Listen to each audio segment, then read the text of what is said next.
आज अचानकच ना माझा मूड इतका छान झाला, की मला ना असं काय करून काय नाही समजत नव्हतं. ते कानापुढे सांगतेच. पण त्या अगोदर आज भोगी होती. सो दुपारी मस्त अशी मिक्स भाजी आणि बाजरीची तीळ लावून केलेली भाकरी खाऊन घेतली, जी की खरंच खूप टेस्टी झाली होती. आणि माझा मूड यामुळे छान झाला होता, की आज मस्त सकाळपासून आभाळ आलेलं होतं आणि अचानक असा पाऊस स्टार्ट झाला ना, ते बघून मला खरंच खूप भारी वाटलं. तसं मला खूप जास्त आवडतं असं आभाळ आलेलं, पाऊस पडलेला. फक्त पावसामध्ये बाहेर जायला नाही आवडत, कारण चिखल असतो ना त्यामुळे. बाकी असं घरातून बघायला खरंच खूप मस्त वाटतं आणि पाऊस येऊ लागला म्हणूनच मी कपडे काढून घेतले. त्यानंतर असं मिररमध्ये माझा बेबी बंप बघत मी जे आहे ना, तर थोड्याशा सेल्फी वगैरे घेतल्या. मला खरंच खूप जास्त आवडतं असं माझा बेबी बंप बघायला. त्यानंतर ना मग संध्याकाळी आम्हाला चकली बनवायची होती. पण ते पावसाचं वातावरण झालं आणि त्यानंतर मी गॅलरीत बराच वेळ उभा राहिले.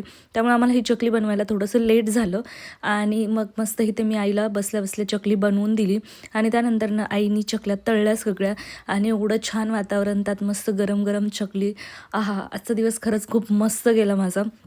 आणि जो काही माझा मूड होता ना, मला असं वाटतं रोज असाच मूड माझा पाहिजे. पण तसा मूड नसतो माझा. मला खूप जास्त चिडचिड होती आजकाल. आणि हे बघा, इकडे आमची चकलीसुद्धा रेडी आहे. तर चला भेटू नेक्स्ट व्हिडिओमध्ये. बाय.